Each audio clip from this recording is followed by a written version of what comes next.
Hello friends, എല്ലാവർക്കും സ്വാഗതം പുതിയ വീഡിയോയിലേക്ക്.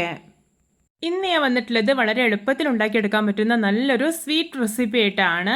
വളരെയേറെ വെറൈറ്റിയും സ്പെഷ്യലും ആയിട്ടുള്ള ശബരി പായസമാണ് കേട്ടോ ഇന്നിവിടെ ഉണ്ടാക്കാൻ പോകുന്നത്.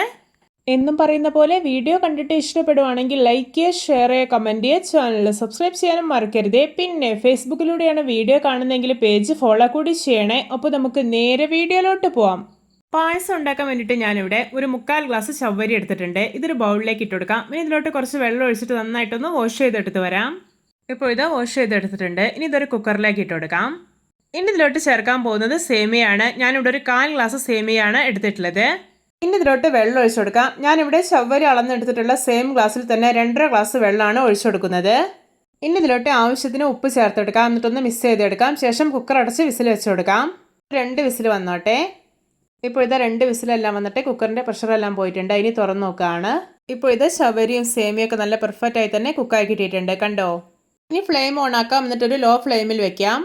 ഇനി ഇതിലോട്ട് പാല് ചേർത്ത് കൊടുക്കാം. ഞാനിവിടെ ഒരു 2 ഗ്ലാസ് പാലാണ് ചേർക്കുന്നത്. ഞാനിവിടെ മിൽമ പാലാണ് എടുത്തിട്ടുള്ളത്. നിങ്ങൾക്ക് ഇതിന് പകരം തേങ്ങാപ്പാൽ ഉപയോഗിച്ചിട്ടും പായസം ഉണ്ടാക്കിയെടുക്കാവുന്നതാണ്. ഇനി ഇത് നന്നായിട്ടൊന്ന് ഇളക്കി യോജിപ്പിച്ചെടുക്കാം. പാലൊക്കെ നല്ലപോലെ തിളച്ച് വരട്ടെ. വളരെ കുറഞ്ഞ ഇൻഗ്രീഡിയൻസ് മാത്രം ഉപയോഗിച്ചിട്ട് എളുപ്പത്തിൽ ഉണ്ടാക്കിയെടുക്കാൻ പറ്റുന്ന നല്ലൊരു ചവ്വരി പായസമാണിത്. എല്ലാവരും ഇതുപോലെ ഒന്ന് ഉണ്ടാക്കി നോക്കണേ.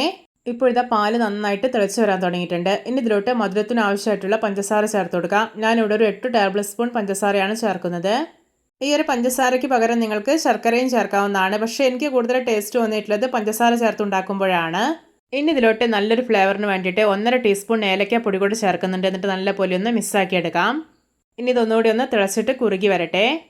ഇപ്പോൾ ഇത് നമ്മുടെ പായസം നല്ല പാകത്തിന് തന്നെ കുറുകി റെഡി ആയിട്ടുണ്ട്. ഇതിലോട്ട് ഒരു 2 ടേബിൾ സ്പൂൺ നെയ്യിൽ കുറച്ച് കാഷ്നട്ടും കിസ്മിസ് കൂടി ഒന്ന് ഫ്രൈ ചെയ്തെടുത്തിട്ടാണ് അതുകൂടി ഒഴിച്ചു കൊടുക്കാം. എന്നിട്ട് ഇതൊന്ന് മിക്സ് ചെയ്തെടുത്തതിന് ശേഷം വാങ്ങി വെക്കാവുന്നതാണ്.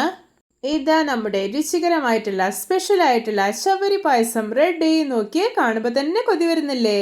വളരെ കുറഞ്ഞ ഇൻഗ്രീഡിയൻസ് മാത്രം ഉപയോഗിച്ചിട്ട് എത്ര എളുപ്പത്തിലാണല്ലേ ഈ ഒരു ചവ്വരി പായസം റെഡിയാക്കി എടുത്തിട്ടുള്ളത്.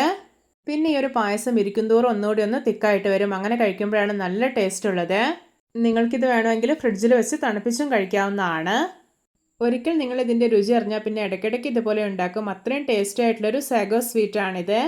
എല്ലാവർക്കും എൻ്റെ സ്പെഷ്യൽ ആൻഡ് ടേസ്റ്റി ചവ്വരി പായസം ഇഷ്ടപ്പെട്ടെന്ന് വിചാരിക്കുന്നു. ഇഷ്ടപ്പെട്ട സപ്പോർട്ട് ചെയ്യാൻ മറക്കരുതേ. അപ്പോൾ ഇതുപോലെയുള്ള വെറൈറ്റി വീഡിയോകളായി നമുക്ക് വീണ്ടും കണ്ടുമുട്ടാം. Okay, bye bye.